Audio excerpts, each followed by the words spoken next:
अस्सलाम वालेकुम नाज़रीन, उम्मीद है आप खैरियत से होंगे। अल्लाह ताला हम सबको अपने ज़ुमान में रखे और हमें हर तरह की बीमारी से महफूज रखे। नाज़रीन, आज की ये जो वीडियो है ये होम्योपैथी के स्टूडेंट्स और होम्योपैथिक डॉक्टर्स के लिए बहुत अहम है। ये अक्सर क्लासरूम के अंदर भी और मुख्तलिफ़ सोशल मीडिया के ऊपर भी ये सवाल उठाया जाता है कि होम्योपैथी जो है ये मर्ज़ का इलाज करती है या मरीज़ का इलाज करती है। ठीक है, तो आज हम इसके बारे में थोड़ी सी बात करेंगे कि होम्योपैथी में मरीज़ का इलाज किया जाता है या मर्ज़ का इलाज किया जाता है। तो नाज़रीन, जहाँ तक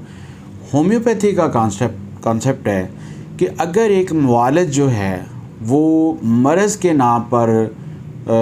उलझ जाएगा, मर्ज़ के नाम पर मेडिसिन जो है उसको चूज़ करने की कोशिश करेगा, तो वो प्रॉपर मेडिसिन डायग्नोज़ नहीं कर पाएगा, प्रॉपर मेडिसिन जो है वो प्रेस्क्राइब नहीं कर पाएगा। क्यों कि होम्योपैथी का ये कॉन्सेप्ट है कि मर्ज़ जो है वो जैसे डॉक्टर कैंट कहते हैं कि ब्राइट्स डिज़ीज़ के बारे में वो कहते हैं कि ये मर्ज़ नहीं है, बल्कि जब इंसान की बॉडी के अंदर एक मरीज़ के जिस्म के अंदर कुछ तब्दीलियां पैदा होना शुरू हुई, तो वो तब्दीलियां जो हैं वो होते होते उसके एक मॉर्बिड एनाटॉमी जो है वो पैदा हो गई और ये अल्टीमेट और ऑर्गेनिक चेंजेस जो हैं इनके बाद एक मर्ज़ जो पैदा हुआ है उसको ब्राइट डिजीज़ आप कहते हैं, या आप हाइड्रोनेफ्रोसिस कह सकते हैं, गुर्दे का कोई क्रॉनिक मर्ज़ कह सकते हैं, और लंग्स का कोई डिज़ीज़ कह सकते हैं। लेकिन ये असल मर्ज़ नहीं है। असल मर्ज़ ये है कि जो मरीज़ की जिस्म के ऊपर, उसकी पूरी इकॉनमी के ऊपर, उसकी पूरी बॉडी के ऊपर ज़ाहिर होना शुरू हुई हैं, जो तब्दीलियां आना शुरू हुई हैं, जो बेसिक चेंजेस हैं, वो मर्ज़ है। टिश्यू चेंजेस जो होती हैं उसके बेस के ऊपर हम मेडिसिन सेलेक्ट नहीं कर पाते और ना ही उसका कोई फ़ायदा होता है। होम्योपैथिक पॉइंट ऑफ व्यू से ये टिश्यू चेंजेस जो हैं ये मेडिसिन की तरफ इशारा नहीं करती। मिसाल के तौर पे एक आदमी का जिस्म है और उसके ऊपर फ़र्ज़ करें उसको हाइड्रोनेफ्रोसिस भी है और उसके गुर्दे के अंदर स्वेलिंग भी है, साथ में उसको जिगर का मसला भी है, साथ में उसको लंग्स का प्रॉब्लम भी है, शुगर भी है, यानी इस तरह के कुछ और उसको प्रॉब्लम भी हैं। तो अगर हम इंडिविजुअली हर मर्ज़ के लिए मेडिसिन चूज़ करना शुरू कर देंगे तो वो कुछ से कुछ मेडिसिन आना शुरू हो जाएगी। लेकिन हमने करना क्या है कि हमें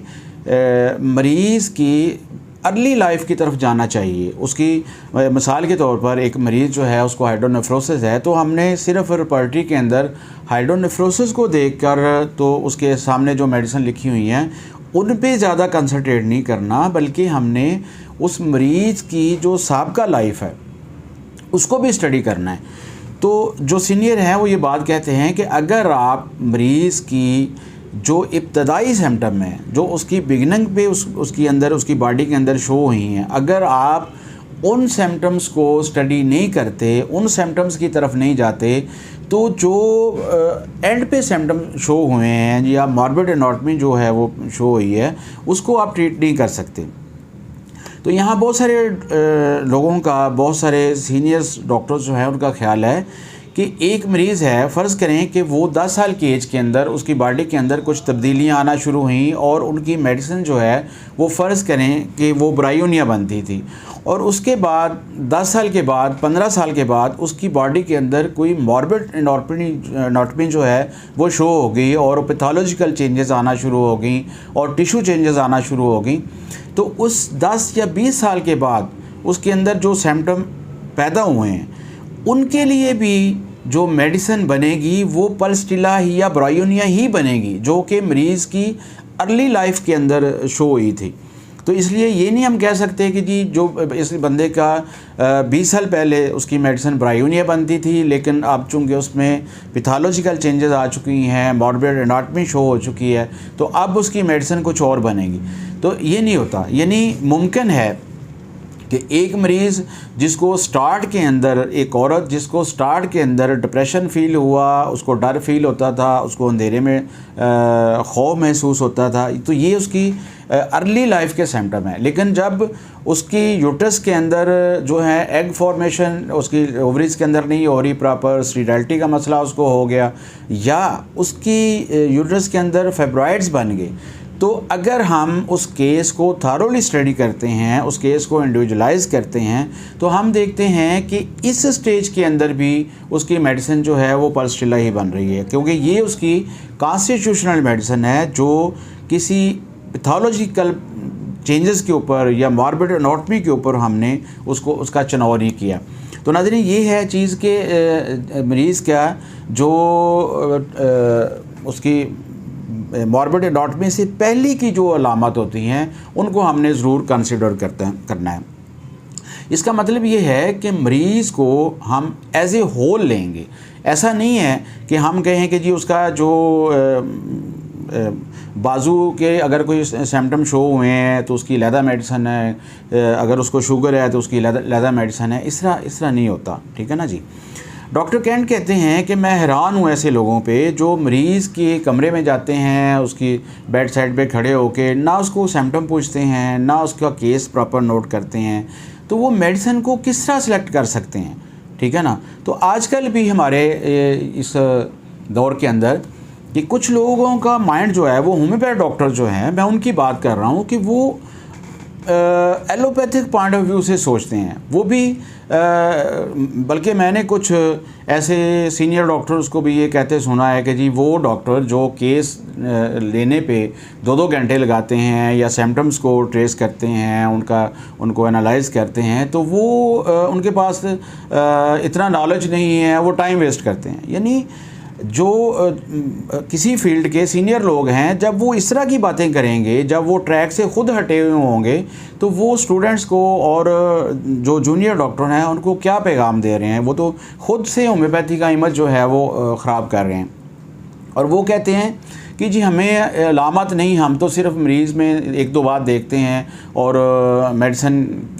जो है वो प्रेस्क्राइब कर देते हैं। यानी डायग्नोज के ऊपर और मेडिसिन मर्ज़ की तशख़ीस के ऊपर भी वो कहते हैं कि जी दवा दे देनी चाहिए, और वो 1-2 मेडिसिन उन्होंने रटी होती हैं और वही जो मेडिसिन है वो सब लोगों को